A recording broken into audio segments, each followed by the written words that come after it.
Bueno, pues muy buenas tardes a todos, a los que estamos aquí en la parroquia Santa Perpetua Santa Felicidad y a los que nos puedan seguir ahora en directo o puedan también verlo más adelante, que queda grabada las charlas de este curso. Hoy estamos en la cuarta sesión ya de este curso sobre la parábola del sembrador, conversión y evangelización. Además estamos en Cuaresma, con lo cual ya esta palabra de conversión adquiere un protagonismo especial en este tiempo, ¿no?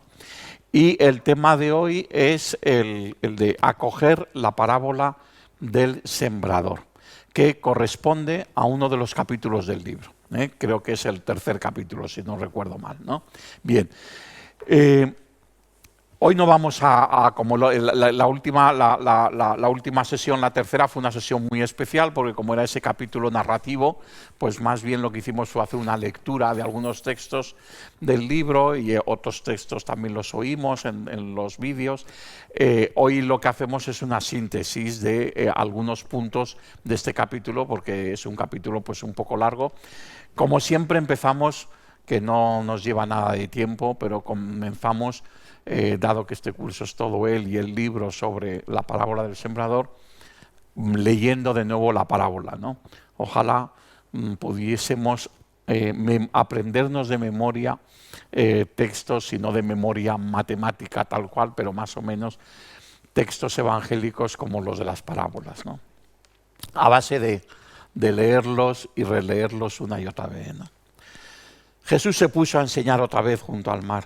Acudió un gentío tan enorme que tuvo que subirse a una barca y ya en el mar se sentó. Y el gentío se quedó en tierra junto al mar. Les enseñaba muchas cosas con parábolas y les decía, instruyéndolos: escuchad, salió el sembrador a sembrar. Al sembrar, algo cayó al borde del camino. Vinieron los pájaros y se lo comieron. Otra parte cayó en terreno pedregoso, donde apenas tenía tierra. Como la tierra no era profunda, brotó enseguida. Pero en cuanto salió el sol, se abrasó y por falta de raíz se secó. Otra parte cayó en abrojos. Los abrojos crecieron, la ahogaron y no dio grano. El resto cayó en tierra buena. Nació, creció y dio grano. Y la cosecha fue del 30 o del 60 o del 100 por uno. Y añadió: el que tenga oídos para oír, que oiga. En esta cuarta sesión, la idea de acoger, primero vimos entender, ahora es acoger. Nos queda un último capítulo que es vivir y luego nos queda otra sesión que aprovecharemos también algunos contenidos de esa parte más pedagógica última del libro, ¿no? Aunque hoy vamos a utilizar también algo de esa parte, como es una de las muchas canciones que se proponen sobre la parábola del sembrador, como hemos hecho en otras sesiones. Pero es muy importante entender que lo que hoy vamos a ver es la acogida de la parábola. Seguramente nos lleve a pensar, ¿y esto cómo se vive? Esperemos al próximo mes, que es la vivencia de la parábola. Ahora estamos en la acogida, ¿no? Vamos a escuchar la canción al sembrador y así también nos disponemos para que este sea un momento no solamente de aprendizaje, un momento de lección, sino que sea un momento también pues de estar con el Señor y de entrar en la escucha de su palabra, ¿no? Después vamos a ver estos puntos que en el fondo son los epígrafes de este capítulo. Pero evidentemente en cada uno de estos epígrafes solamente vamos a comentar algunos párrafos, no todos. He excluido expresamente una parte que es muy bonita, pero así os la dejo para que la podáis leer, de todos estos epígrafes, que son la parte que es más de experiencias o de anécdotas. Bueno, pues esas, sobre todo experiencias, en este caso experiencias que de algún modo ilustran. No las voy a contar porque entonces sería imposible, pero las tenéis en el libro. Por cierto que por fin hoy hemos traído ejemplares para todos los que queráis. Y la idea es que lo que dejéis cada uno lo que pueda por los libros, y que sea para la parroquia para la parroquia de Santa Perpetua de Santa Felicidad, que nunca le vendrá mal un poquito más, ¿no? Entonces, pues luego ya quien quiera, cuando termine la sesión, adquirir algún ejemplar, ahí lo tiene. Y si queréis ahora ya, y luego ya lo compráis, si lo queréis ya ahora coger, que está en última mesa, para tenerlo durante la sesión o para ojear mientras os estoy explicando, pues también lo puedo hacer. Bien, entonces los puntos van a ser en el propio corazón para ser curados, es la acogida, ¿no? Distintos lugares de acogida.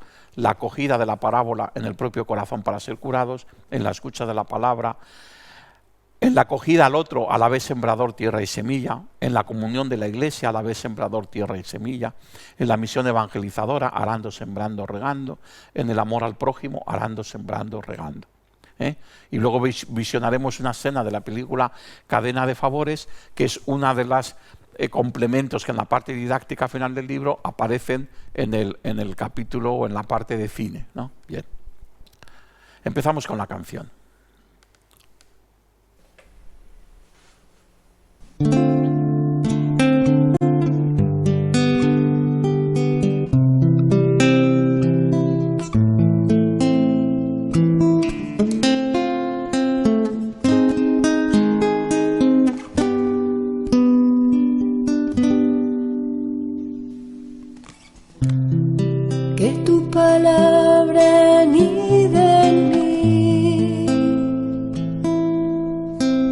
Como semilla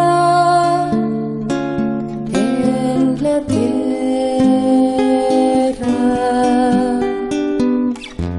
que se abre para vivir, regalándose así entera. Que tu palabra anida en mí, prepara tú mi tierra yerma,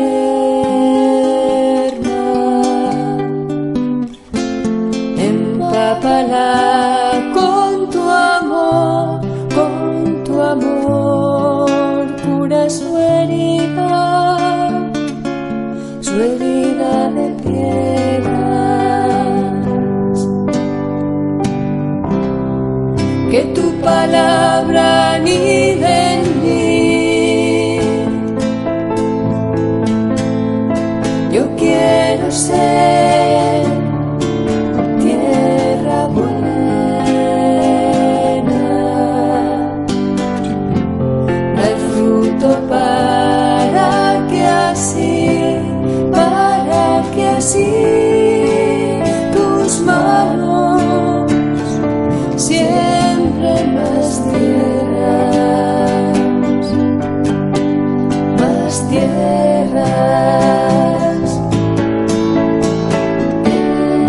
Que tu palabra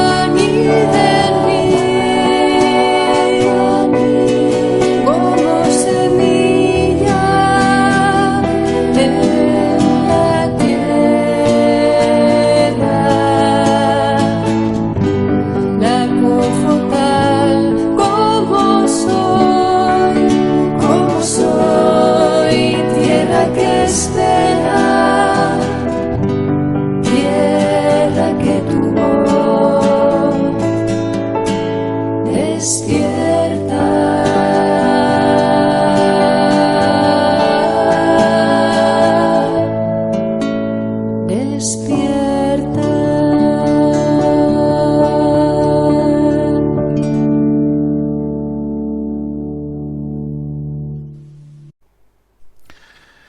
Empezamos con el primer punto, acoger la parábola del sembrador en el propio corazón para ser curados. El cuadro más grande que hay en Madrid está en la parroquia San Jerónimo el Real. Lo conozco muy bien porque estuve muchos años allí en esa parroquia de vicario parroquial. Y se titula La última comunión de San Jerónimo. Estremece ver a San Jerónimo, su deseo del pan del cielo, cómo se dobla con su cuerpo ya anciano, más allá de sus fuerzas, para arrodillarse a acoger el viático, como los demás monjes le observan atónitos, como si nunca hubiesen visto a nadie comulgar.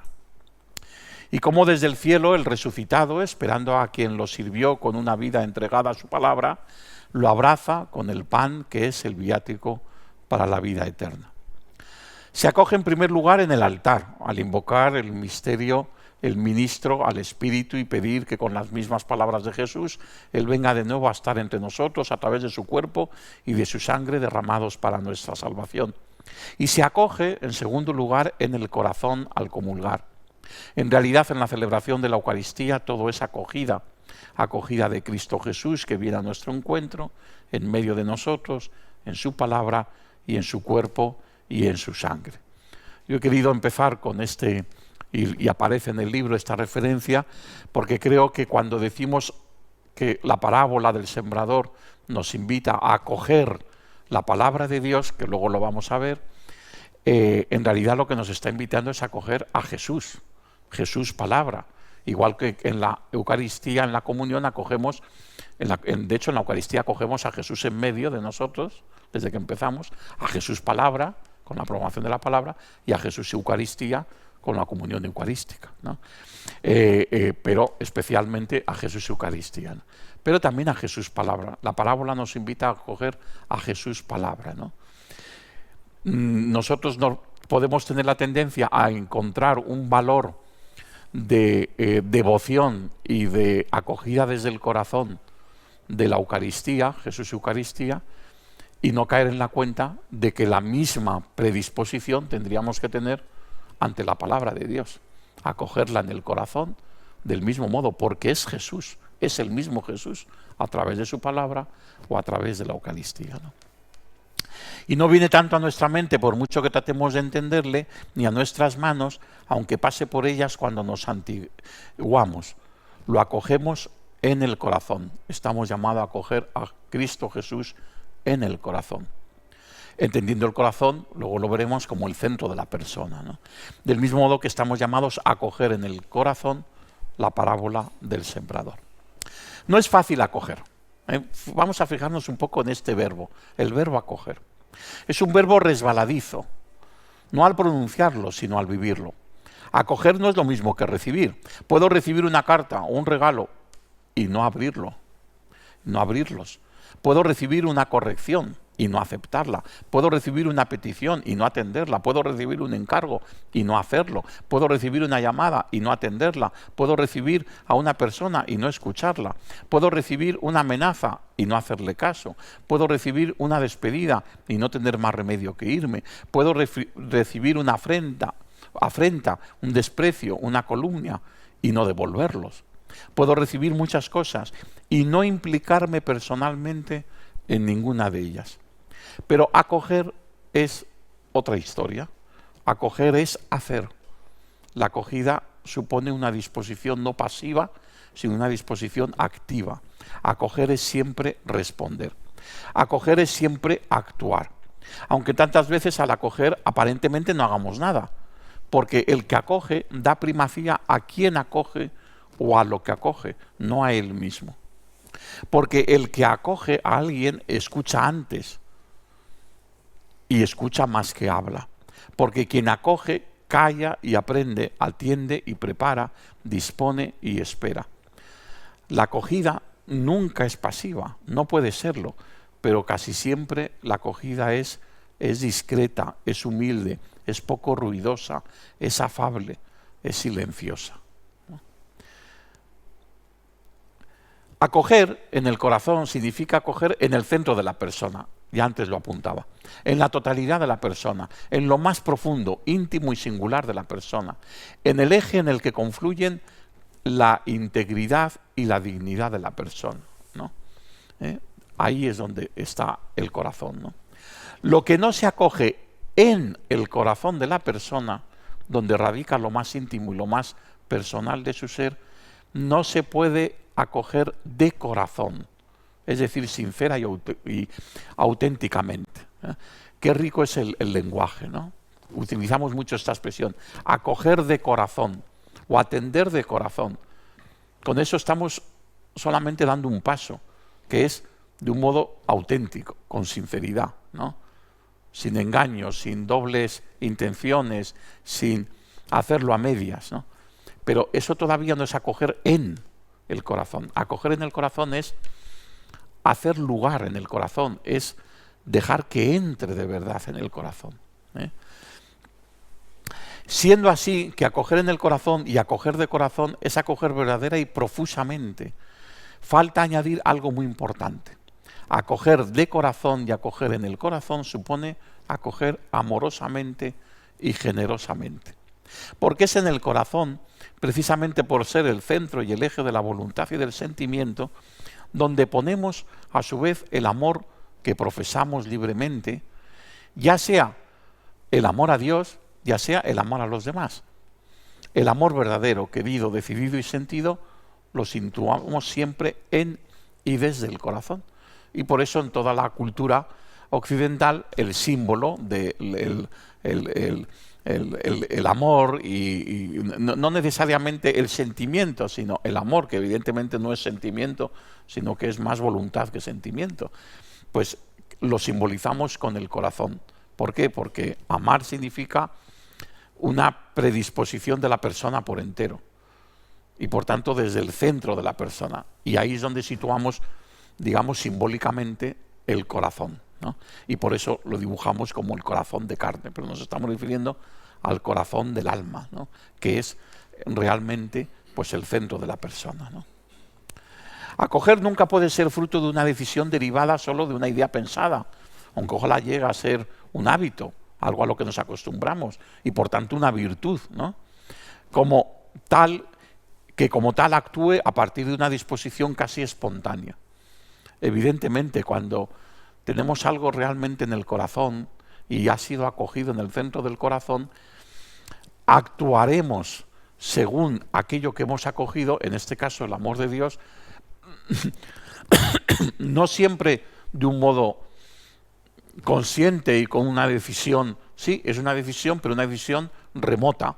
¿Por qué? Porque se ha convertido ya en un hábito y por tanto en una virtud. Todas las virtudes cristianas son expresión de un hábito que es el hábito que distingue cada una de esas virtudes, pero en el fondo es el hábito de habernos hecho con el amor de Dios en nosotros, o que Dios ha podido hacerse con nosotros, ¿no?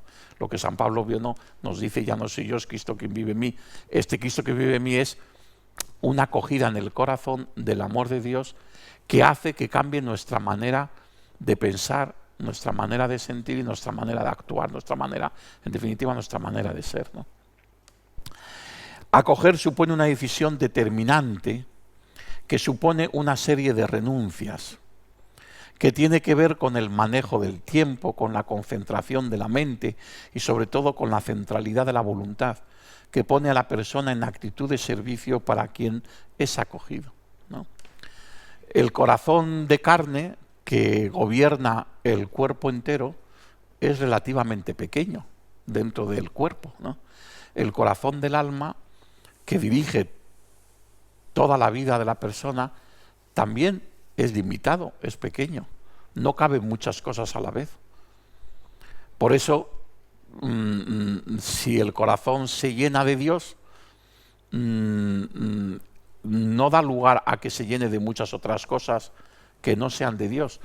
Es capaz de llenarse de muchas otras cosas infinitas siempre que ocupen un lugar dentro de ese lugar que ocupa el amor de Dios, que sean consecuencia o que estén vinculados al amor de Dios. Pero no cabe muchas cosas, por eso el amor siempre supone una renuncia. El amor al otro supone una renuncia, porque estar con el otro significa no estar con nada ni con nadie, si estoy con quien tengo que estar. El amor a Dios es lo mismo, ¿no? El amor a Dios y el amor al prójimo requiere, bien lo sabemos, renuncias, ¿no? Y por tanto, la acogida del corazón requiere renuncias, ¿no? Acoger la parábola del sembrador, debemos decir, en el propio corazón, porque podemos caer pasamos ya en el propio corazón, seguimos con el propio corazón para ser curados, ¿no? Porque podemos caer en la contradicción típica del evangelizador inmaduro, que tanto se esfuerza para que los demás acojan la palabra de Dios que apenas se preocupa de acogerla él mismo. Esta es la tentación que tenemos todos los evangelizadores, ¿no? Y acoger la parábola del sembrador en el propio corazón para ser interrogados por ella, para ser interpelados por ella, para ser interiormente removidos por ella. Pero no solo para que la palabra de Dios a través de esta parábola nos examine, sino para que nos convierta. Y esto es muy importante. Esta diferencia de estos dos verbos yo creo que es muy importante. La parábola del sembrador parece que nos examina, porque nos habla de distintas posibilidades, ¿no? Está la última, la de la tierra buena, pero están la de los abrojos, Parece que con la parábola del sembrador Dios quiera examinarnos. Un examen moral, un examen de conciencia. No, Dios lo que quiere es corregirnos, Dios lo que quiere es convertirnos. Primero está la conversión, luego está el examen, pero lo que cambiamos es por la conversión. Las parábolas, como toda la palabra de Dios, tiene como objetivo principal no un juicio moral, sino una propuesta de salvación y por tanto una propuesta de conversión. Entonces se trata de acoger la parábola del sembrador en el propio corazón para ser curados. Este es el objetivo, en el propio corazón para ser curados. Sí, para ser curados. Y es muy importante para ser curados. Es la finalidad, es el objetivo. En la vida andamos perdidos sin un propósito, sin una finalidad. Y la finalidad de nuestra vida como cristianos es dejar que su palabra ilumine nuestro ser y es dejar que su amor nos alcance. Y esto requiere continuamente ser curados. Curados de las heridas del camino de la vida. Curados de los apegos que como parásitos se nos van pegando al alma en el camino de la vida. Curados de nuestros errores y de nuestros pecados. Pero también curados de nuestros fantasmas, a saber, de nuestras sensaciones de fracaso, de nuestras melancolías, de nuestros derrotismos, de nuestros temores. Podríamos seguir enumerando tantas cosas, ¿no?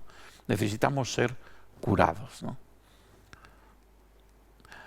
Por eso debemos tener siempre presente que si estamos dispuestos a acoger la parábola del sembrador, lo debemos hacer para ser curados, curados en el cuerpo, curados en la mente, curados en el espíritu, ¿no?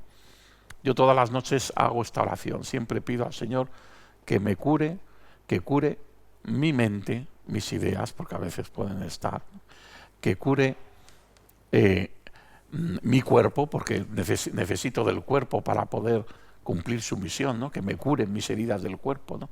Y que cure también mi espíritu, porque son las tres realidades, ¿no? Yo puedo tener problemas en la psicología que tienen que ver con la mente, pero no en la dimensión espiritual, que es el espíritu, ¿no? En estos tres ámbitos de la persona humana tenemos heridas, cada uno las suyas. No es cuestión de mirar quiénes tienen heridas más grandes o más pequeñas, pero todos tenemos heridas en el cuerpo. Todos tenemos heridas en el cuerpo, ¿no? Sobre todo a partir de una cierta edad, ya no hablamos de otra cosa, ¿no? De todos los achaques que tenemos heridas en el cuerpo, pero también tenemos heridas en la mente y tenemos heridas en el espíritu, ¿no? Bueno, pues acoger la parábola del sembrador es para ser curados en el cuerpo, curados en la mente, curados en el espíritu. Curados para ser rescatados, rescatados para ser salvados, salvados para ser felices, ya aquí y en la vida eterna y eternamente, pero ya aquí, ¿no? Por el 100 por 1, ¿no? Pero no para tener la felicidad efímera con la que nos engañamos cuando buscamos otra cosa, sino la felicidad verdadera, la anhelada por el corazón, la que solo Dios puede darnos, la que se alcanza cuando vivimos la vida que Él ha soñado para nosotros desde toda la eternidad. Acoger la parábola del sembrador en el propio corazón para ser curados nos lleva también a hacernos una pregunta. En esta acogida, además del corazón del que acoge, ¿está en juego otro corazón? Claro que sí. Está en juego ni más ni menos que el corazón de Jesús. No hace falta tener mucha devoción al Sagrado Corazón de Jesús para darse cuenta de que no entenderíamos nada de la historia de la salvación si no es por y a través de este corazón de Jesús. Un corazón como el nuestro, por su humanidad, pero con una capacidad de amar infinita por su divinidad. Ese es el secreto del corazón de Jesús.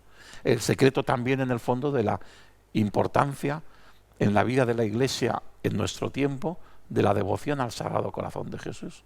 Porque es una devoción que en el fondo nos ofrece una pedagogía muy concreta de la Iglesia para entender que el centro de todo está en el amor de Dios manifestado en Cristo Jesús. Y manifestado en la humanidad de Cristo Jesús, por eso en un corazón de carne, pero transido por un amor que es infinito, que es el amor de Dios porque es el Hijo eterno de Dios, ¿no? Este es el valor del corazón de Jesús. Esto es lo que lo distingue de cualquier corazón humano, de las mejores personas de la historia y de los santos, los mayores santos. Por muy santos que hayan sido, siempre lo han sido porque han puesto en juego haber acogido el amor de Dios en su vida. Pero no son plenamente el amor de Dios. Cristo Jesús sí que lo es. Por eso, a través de su corazón humano, un corazón que es capaz de llorar ante la muerte de su amigo, un corazón que es capaz de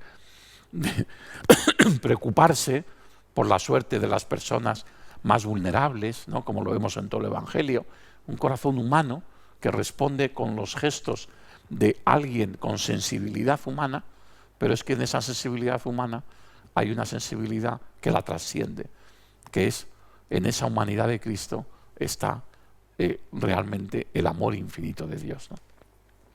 Por tanto, un corazón como el nuestro, por su humanidad, pero con una capacidad más infinita por su divinidad. No hace falta fijarse en ninguna imagen de Jesús en la que se le vea en el pecho un corazón ardiente para poder ver, reconocer o descubrir el corazón de Jesús. La devoción al corazón de Jesús es relativamente reciente en la historia de la Iglesia, pero el reconocimiento del amor de Dios en Cristo Jesús ha acompañado a la Iglesia desde el minuto 1, desde el primer momento en el que José y María dan a luz a Jesús, María da a luz a Jesús y lo cuidan y lo protegen, pues hasta que lo conocen los primeros discípulos. ¿Con quién se están encontrando todos los que se encontraron con Jesús? Con el corazón de Dios en el corazón humano de Cristo Jesús, aunque no tuvieran ninguna estampa del Sagrado Corazón de Jesús todavía, ¿no? Bien, no lo digo para menospreciar todo lo contrario, la devoción al Sagrado Corazón, sino al contrario, para darle el valor que tiene, que el valor que tiene es mucho más allá que el elemento pedagógico concreto que nos ofrece, sino que es el centro del Evangelio, ¿no? ¿Por qué en la escucha? Pasamos ya, entonces, ya hemos dejado que acoger en el corazón significa acoger en el corazón de Jesús, ¿no?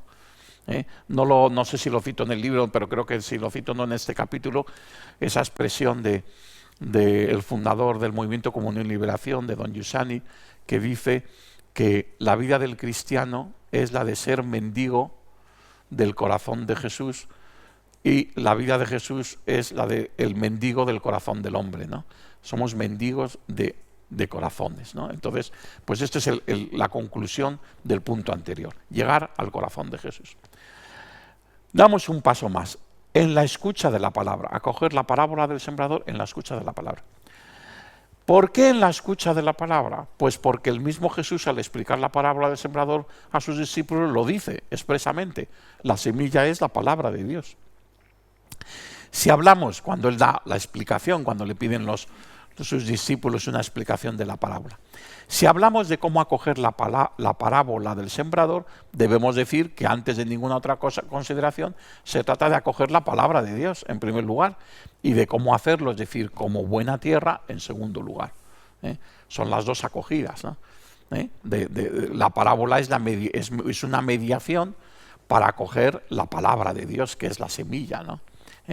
Y es el sembrador, ¿no? Y luego acogerla plenamente, la palabra de Dios, es siendo tierra buena.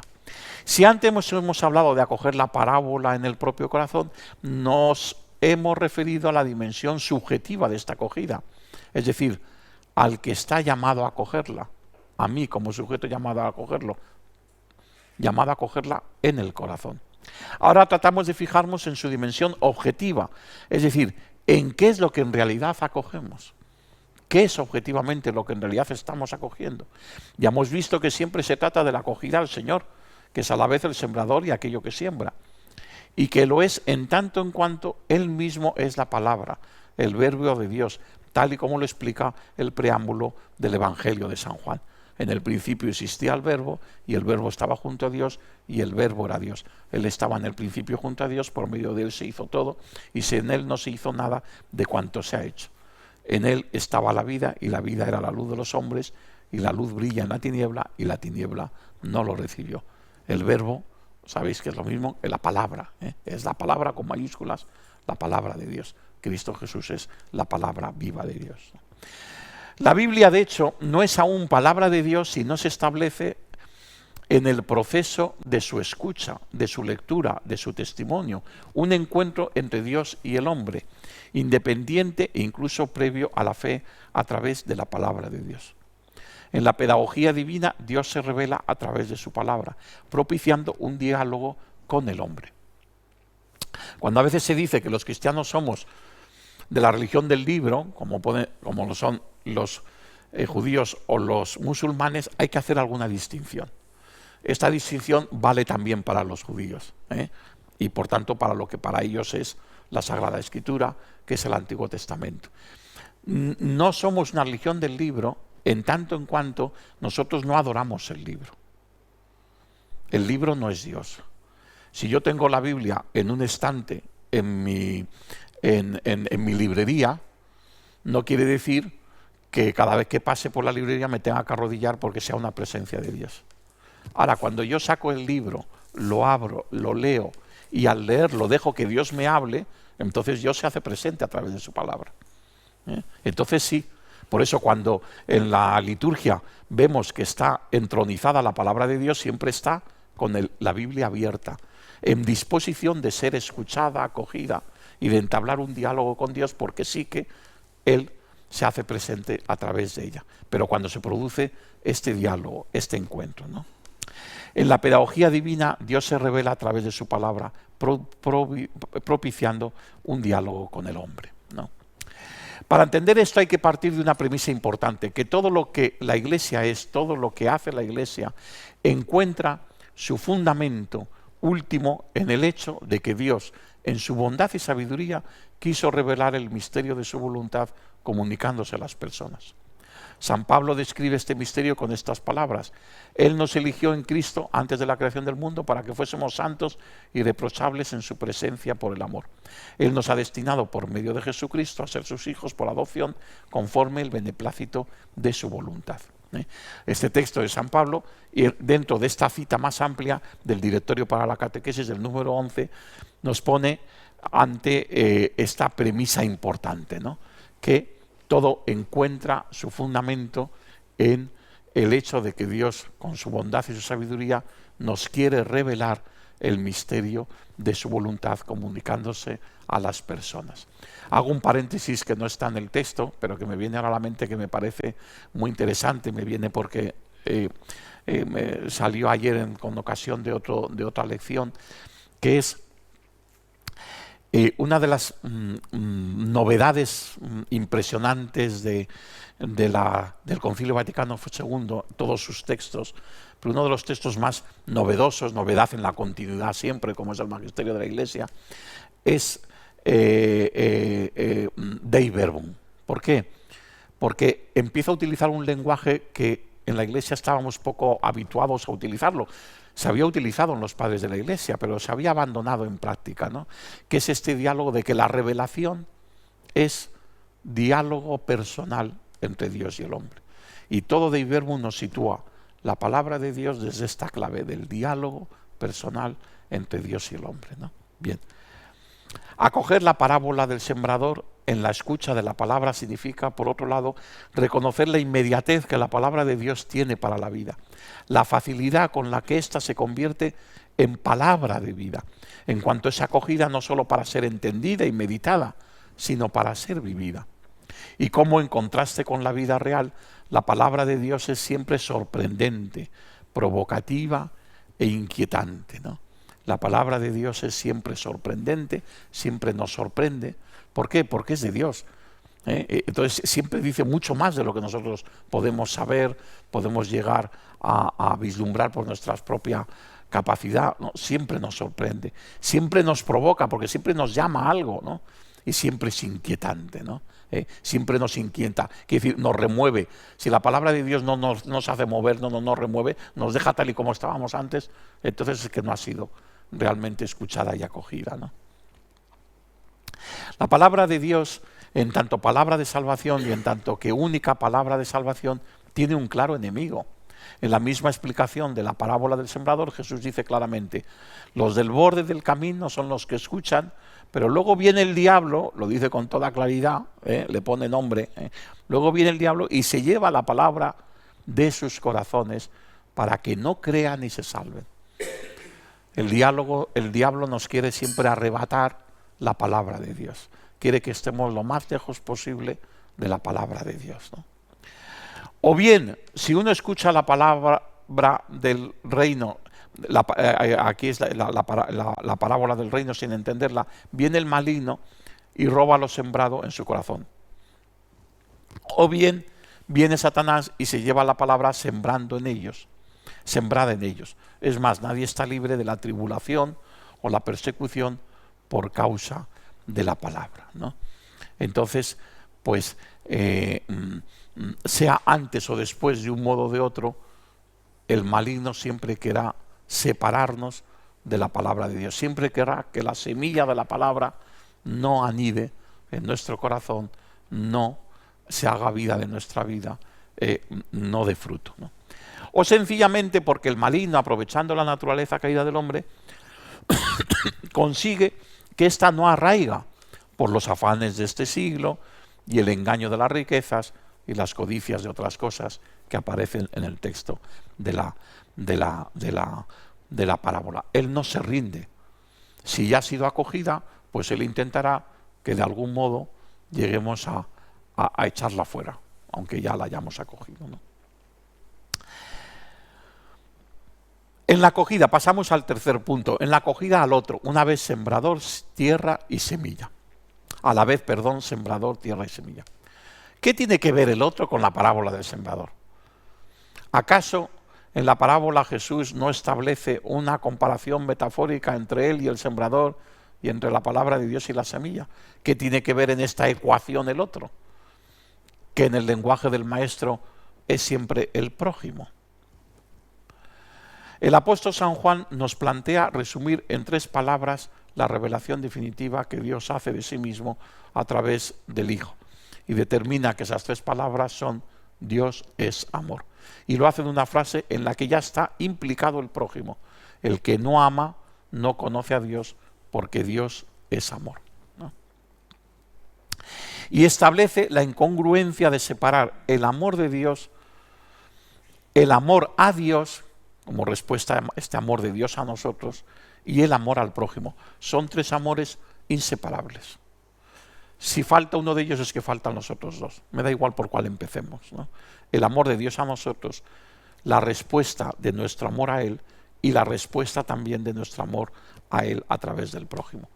Si alguno dice que ama a Dios y no ama a su hermano, es un mentiroso, porque si no ama a su hermano a quien puede ver, mucho menos va a amar a Dios a quien no puede ver.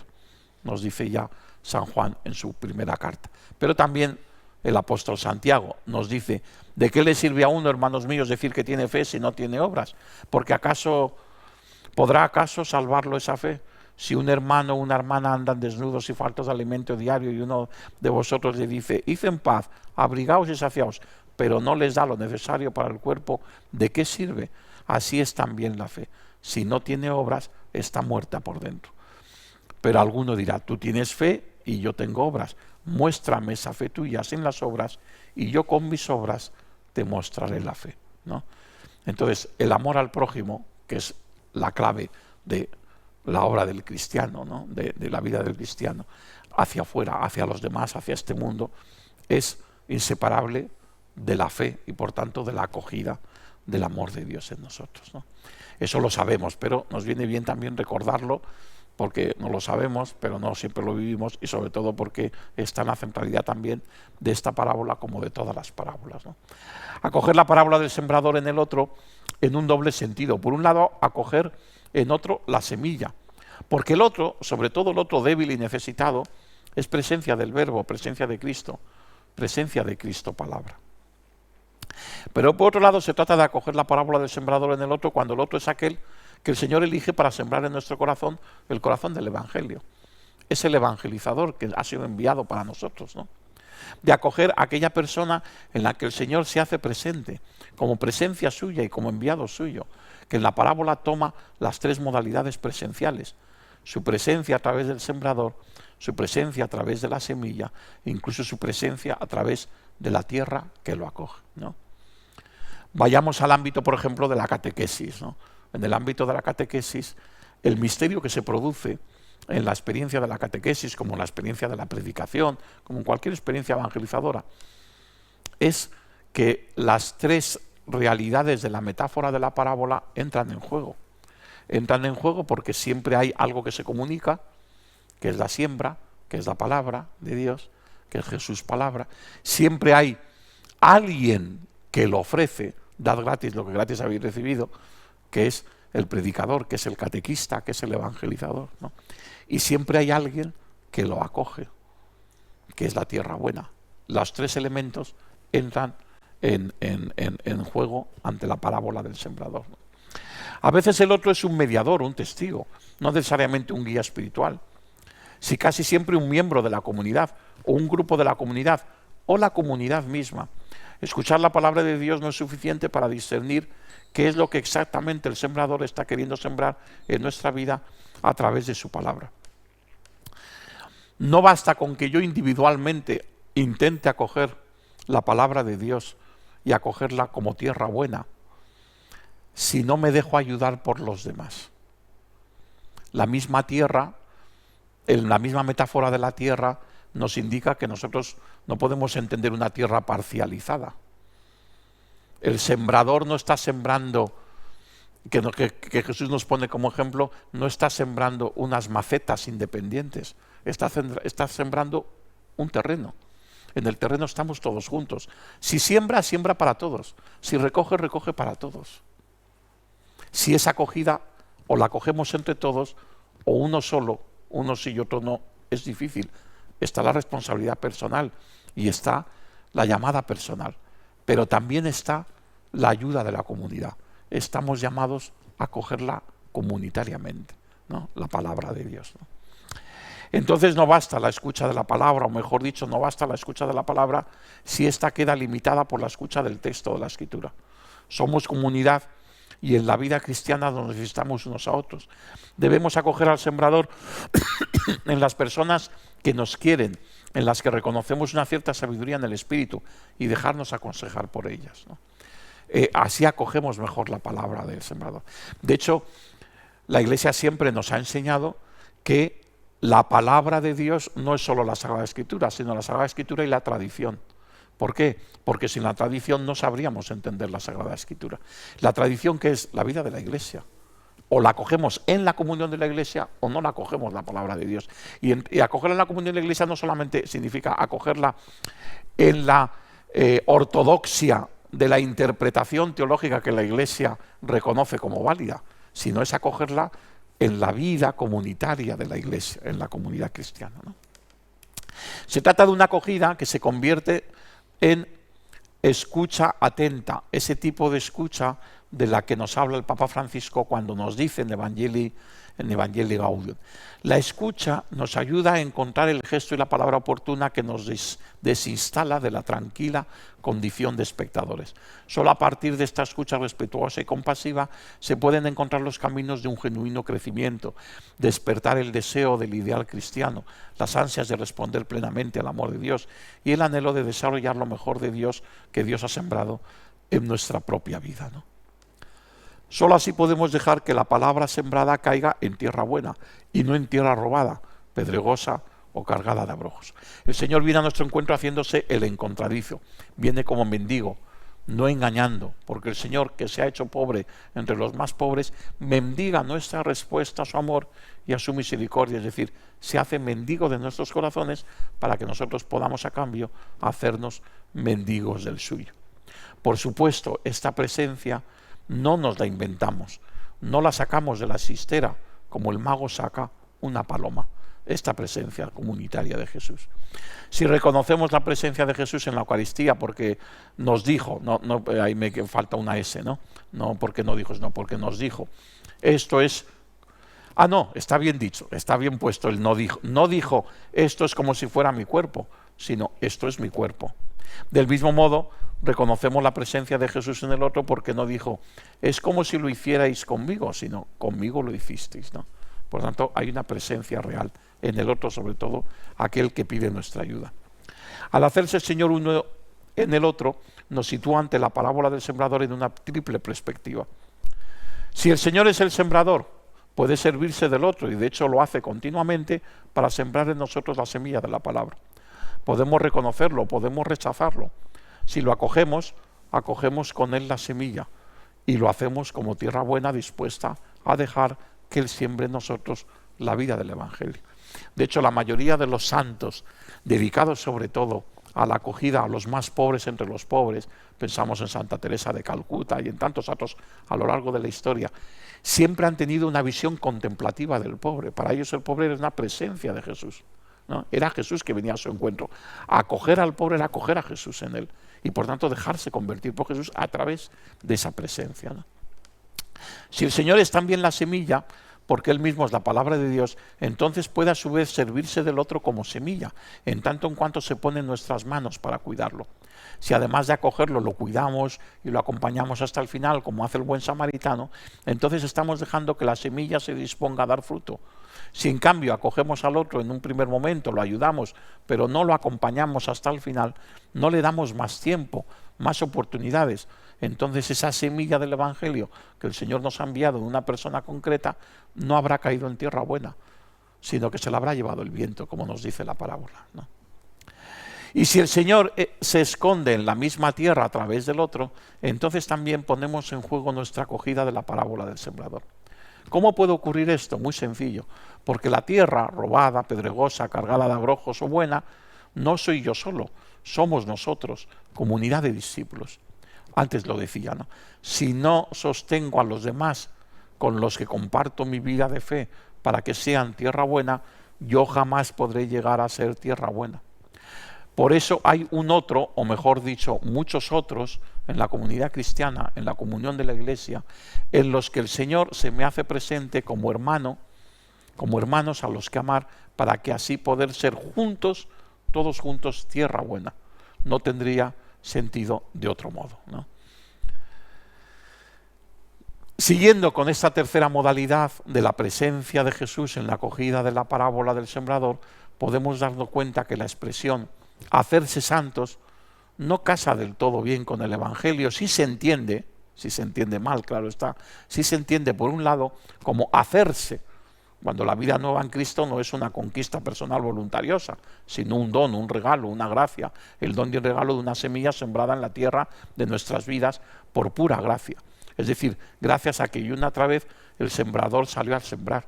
La parábola del sembrador tiene tal riqueza que hasta nos da la clave de hilar fino para entender ¿Qué es lo que nos salva? No nos salvamos a nosotros mismos. Nosotros lo máximo que podemos ser es tierra buena.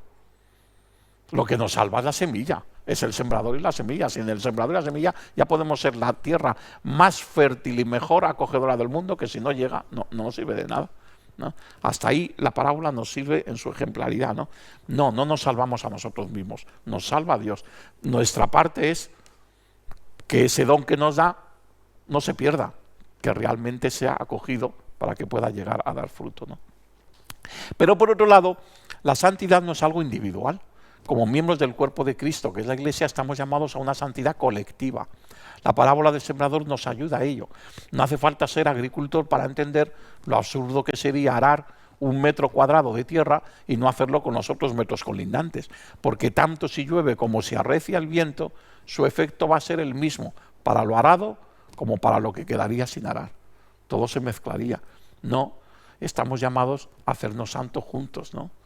No tendría sentido. Imaginemos un matrimonio, un grupo, una comunidad religiosa, ¿no? De religiosos, de religiosas que viven juntos, que viven en comunidad. Una comunidad parroquial, que es una comunidad mucho más amplia, pero también una comunidad para hacerse santos juntos, ¿no? Pero a lo mejor en una comunidad pequeña, como puede ser una familia, iglesia doméstica, ¿no? Imaginaos, pues nos podemos imaginar un San Isidro que quisiera hacerse santo al margen completamente de su mujer. No, se hizo santo junto a su mujer y su mujer junto a él, ¿no? Santa María la Cabeza, ¿no? Se hicieron santos juntos. ¿Por qué?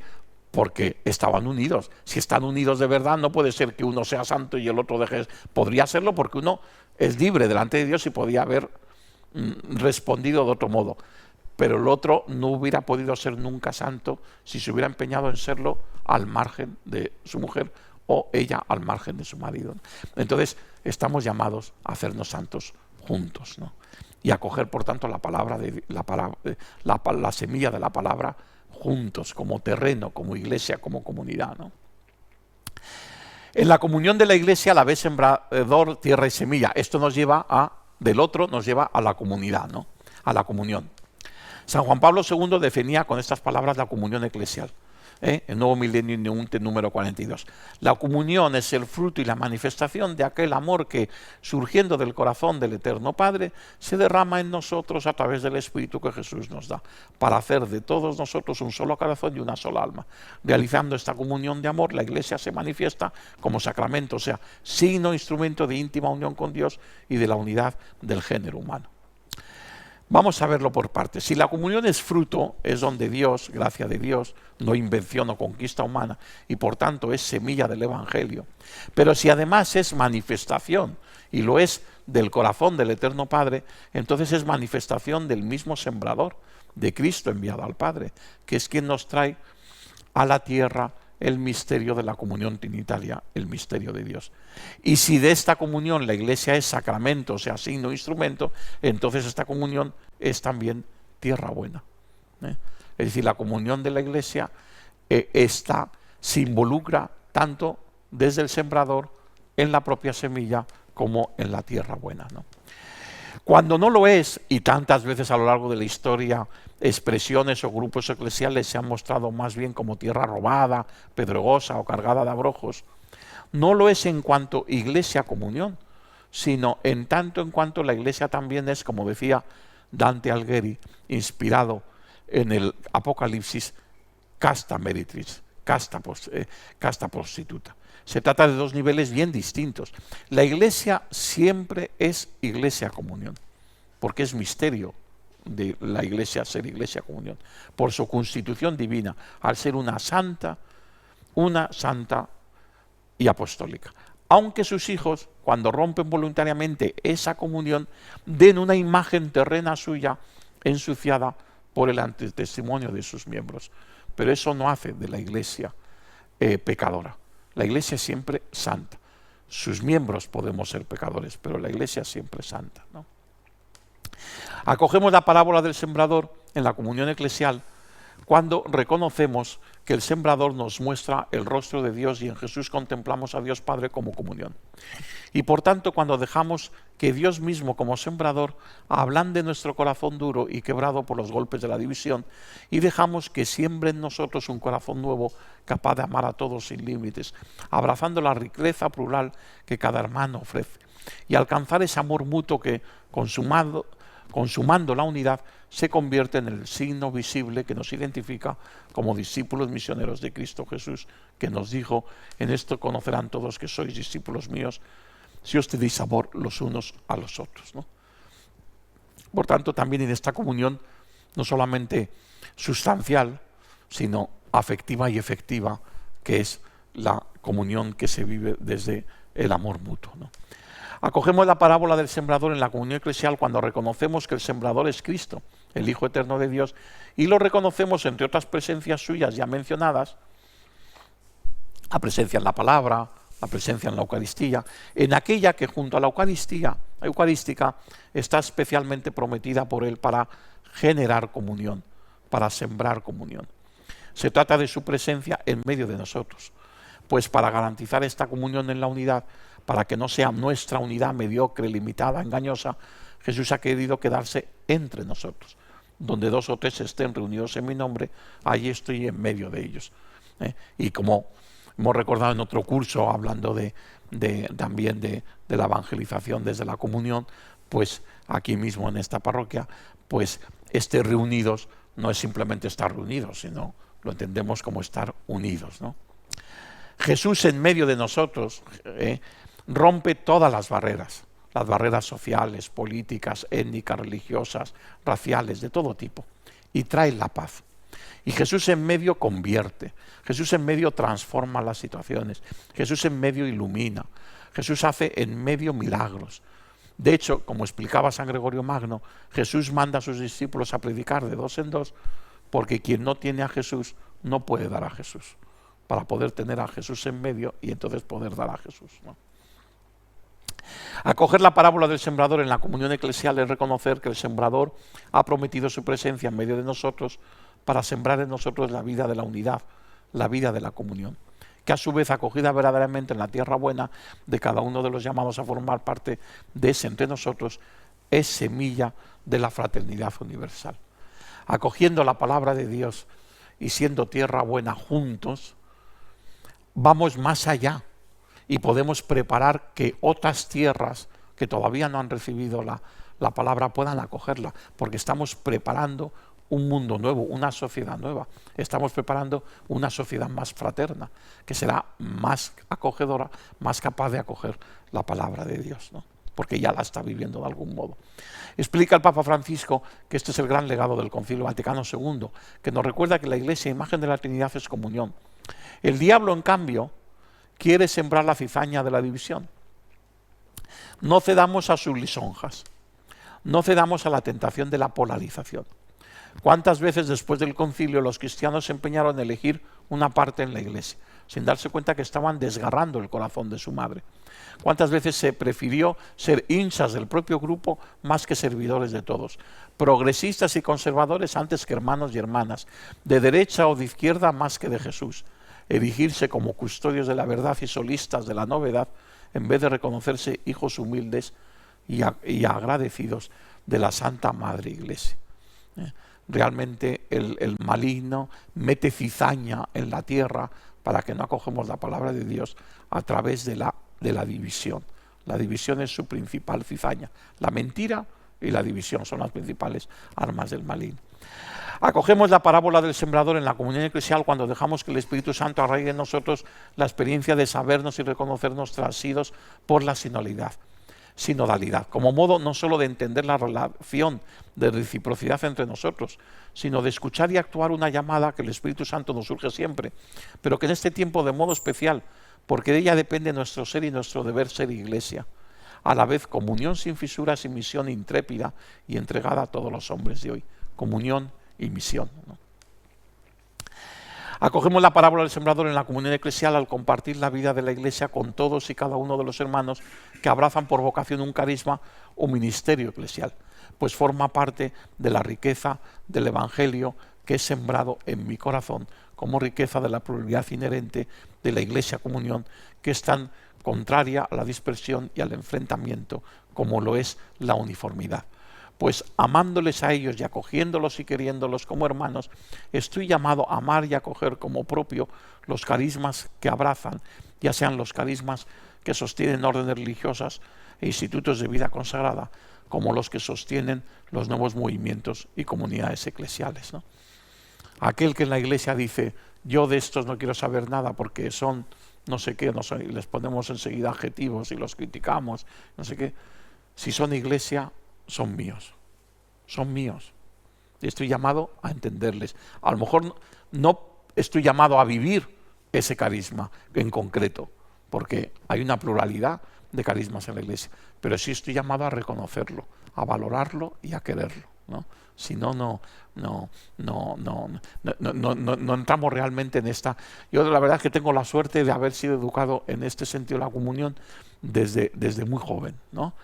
Y con 14 años con una congregación mariana, con un jesuita que le encantaba que conociéramos todo tipo de realidades en la Iglesia, de experiencias en la Iglesia, para decir, no estamos solamente los jesuitas en la Iglesia, ¿no? Hay tantas otras cosas buenas, ¿no? Y eso yo creo que nos predispuso desde muy jovencitos a tener esta mirada, ¿no?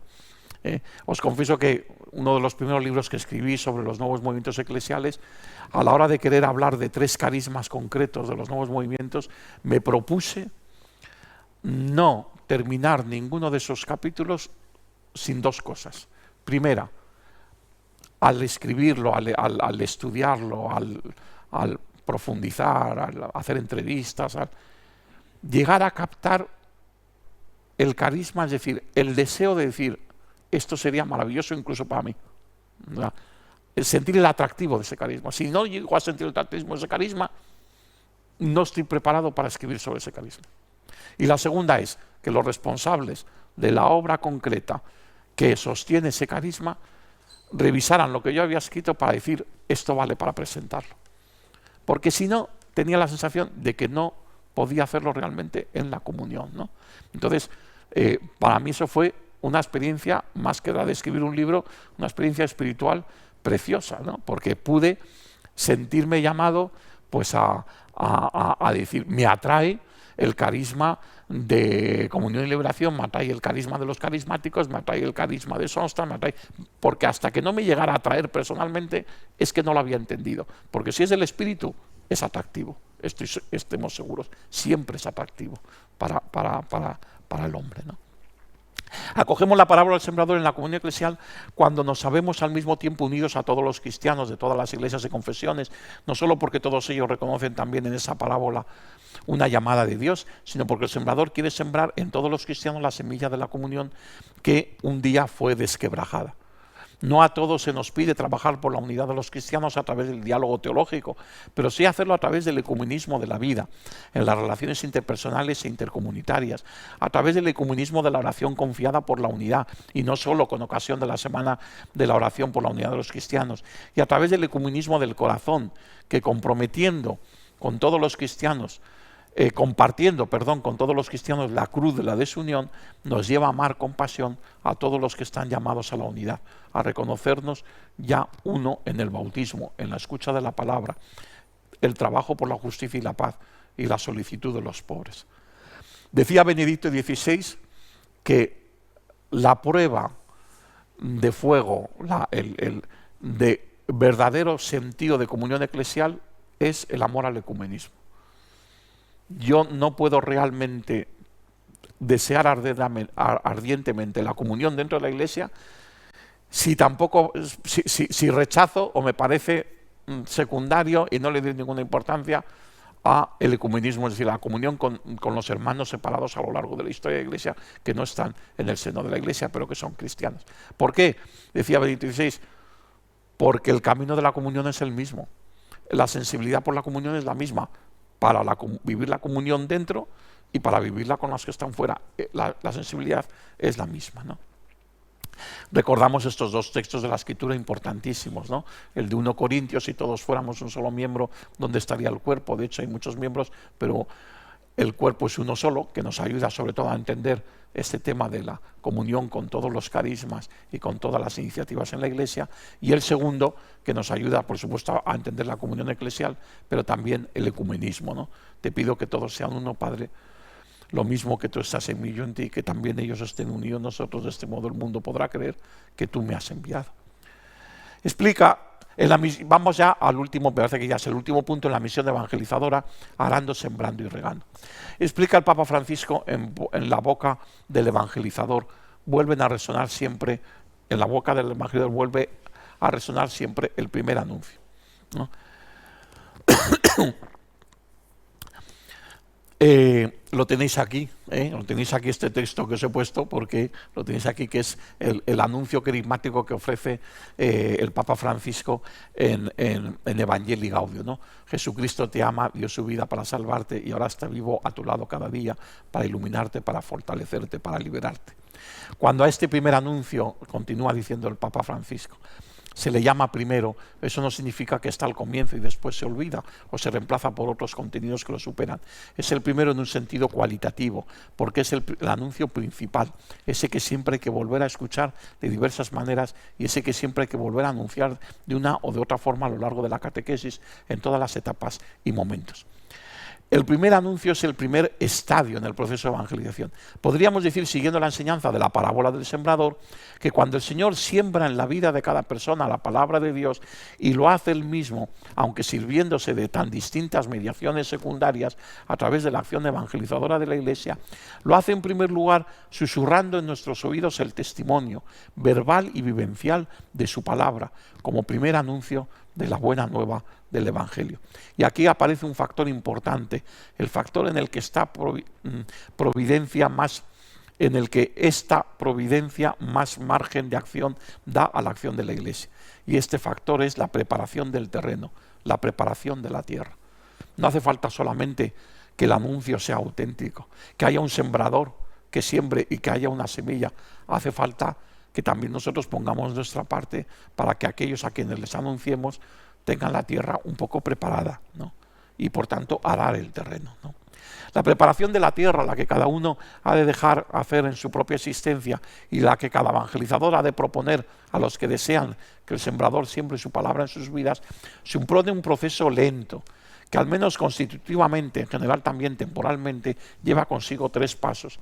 El primer anuncio a través de la palabra ha de ser preparada, como el agricultor prepara el terreno arando, desde un despertar del deseo de plenitud de verdad, de bondad y de belleza. La pre-evangelización hace remover en la tierra del evangelizado todo ese mundo de inquietudes, de anhelos, de búsquedas, de deseos, de nostalgias, que cuando son verdaderamente humanas y cuando pertenecen a los niveles más hondos y profundos de la existencia humana y del drama humano, entonces son siempre de algún modo nostalgia de absoluto, de infinitud, de verdad, bondad y belleza con mayúscula, en definitiva, nostalgia de Dios, búsqueda de Dios, anhelo de Dios. Toda verdadera búsqueda interior de verdad, de bondad y belleza es búsqueda interior de una verdad y bondad y belleza con mayúsculas. El primer anuncio a través de la palabra ha de ser sembrada como centro y fundamento de la evangelización, facilitando un encuentro personal y comunitario con Jesús, con sus gestos, con su mirada y sus palabras, a través de la experiencia de escucha, acogida y oración con la palabra de Dios, como lo hace la tradición con la lección divina, como estamos promoviendo tanto en la catequesis con los niños a través de los oratorios. Es esto lo que estamos procurando, lo que estamos potenciando, que la palabra verdaderamente sea sembrada en sus corazones, ¿no? El primer anuncio a través de la palabra ha de ser cuidado, abonado y regado, es decir, secundado por procesos de iniciación cristiana que ayudan a entender y a vivir mejor la palabra, aterrizando la palabra en la vida cotidiana y en la pluralidad de los aspectos de la vida cristiana, la oración, el aprendizaje de la fe, el cuidado de uno mismo, de las personas y de las cosas, el testimonio de y a los demás, el compartir la vida espiritual y material, la participación social, la vida celebrativa de los misterios de la fe, la comunicación con los demás, etcétera, ¿no? Son como los 3 pasos de los que habla San Pablo VI en Evangelio Nunciante de la evangelización, ¿no? Pues estos 3 pasos se deben de tener también, los debe tener pendiente aquel que es sembrador con minúscula en nombre del sembrador con mayúscula, que es Cristo Jesús, ¿no? En el amor al prójimo, arando, sembrando y regando. No era el penúltimo punto, este es el último. La parábola del sembrador se recoge en el amor al prójimo, también arando, sembrando y regando, pero no del mismo modo como se acoge directa y explícitamente la palabra de Dios en la misión evangelizadora explícita. Sin duda, cuando el cristiano, en la relación personal con los demás, ve oportuno anunciarle la fe, primer anuncio, o reavivarle en su fe, iniciación y acompañamiento, lo hace. Y lo hace acercándole a ámbitos eclesiales comunitarios donde se dan tanto la iniciación cristiana como el acompañamiento pastoral. Pero ahora nos situamos en otra consideración más amplia de la acogida de la parábola del sembrador, que a la postre es también evangelizadora, tanto por situarse en el ámbito de la preevangelización como por situarse en el ámbito de la evangelización de los pobres, que es la primera y siempre necesaria verificación y autentificación de la evangelización verdadera. La palabra de Dios resuena de un modo muy distinto en los empobrecidos que entre los acomodados en este mundo. Porque si de algún modo no nos acercamos a las periferias de los que manejan y cuentan la historia, es decir, al margen de los que manejan y cuentan la historia, entonces la palabra del sembrador será solo una bonita metáfora, pero no nos descubrirá hasta qué punto la semilla que el sembrador quiere sembrar en nosotros es una semilla que debe remover nuestras seguridades, debe replantear todas nuestras convicciones y debe transformar toda nuestra vida, ¿no? Y con esto llegamos ya al final de esta presentación, ¿no? De estos puntos de este capítulo, ¿no? Yo os recomiendo que si lo leéis podéis encontrar, además de estos textos que hemos comentado, otros y sobre todo también esas experiencias que no os he contado que pueden ser bonitas, ¿no? Con esto terminamos. En la parte final se habla de una película. Nosotros la proponemos en la catequesis, esta película, a través de este vídeo resumen de 5 minutos. La proponemos en la segunda etapa de la iniciación cristiana, en junior, ¿no? De 12 a 14 años, porque los personajes de la película son chavales de esa edad, son niños pues más o menos eso, de 11, 12, 13 años, ¿no? Y que es, bueno, pues es una historia muy bonita. No es una historia explícitamente que hable de la semilla del Evangelio, pero sí que habla de la semilla del amor y cómo se puede acoger y hacer que dé fruto, ¿no? De algún modo, la historia que nos cuenta esta película, de algún modo también nos ayuda a entender cómo estamos llamados a acoger la palabra de Dios de tal modo que realmente dé fruto, ¿no? Utilizando, como utiliza el protagonista de esta película, la propia creatividad, cuando la creatividad se pone al servicio del amor, ¿no? Dice el Papa Francisco que para ser creativos no hay que ser ingeniosos. Lo que hace falta para ser creativos es amar, es querer servir. Entonces de ahí sale la creatividad. Bueno, pues de esa creatividad, por el amor, viene esa película tan entrañable cuyo resumen en la catequesis la ofrecemos de este modo.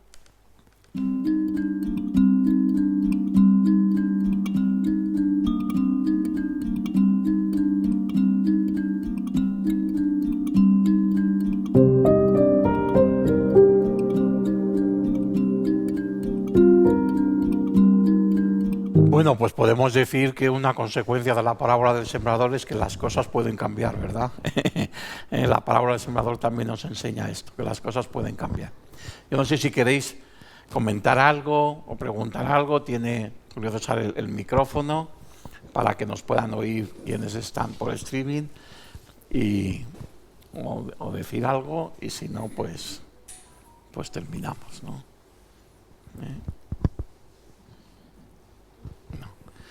Bueno, pues entonces, si os parece, terminamos y se me ocurre que podíamos terminar, ya que hemos repetido tantas veces esta tarde con este tema, ¿no? Que el sembrador es otro, que la siembra es otro y que incluso la tierra buena solamente puede ser buena por otro, ¿no? Con mayúscula, pues vamos a terminar invocando al Padre y al Hijo y al Espíritu, ¿no? Gloria al Padre, al Hijo y al Espíritu Santo, como era en el principio, ahora y siempre, por los siglos de los siglos. Amén. Pues muy bien, hasta la próxima.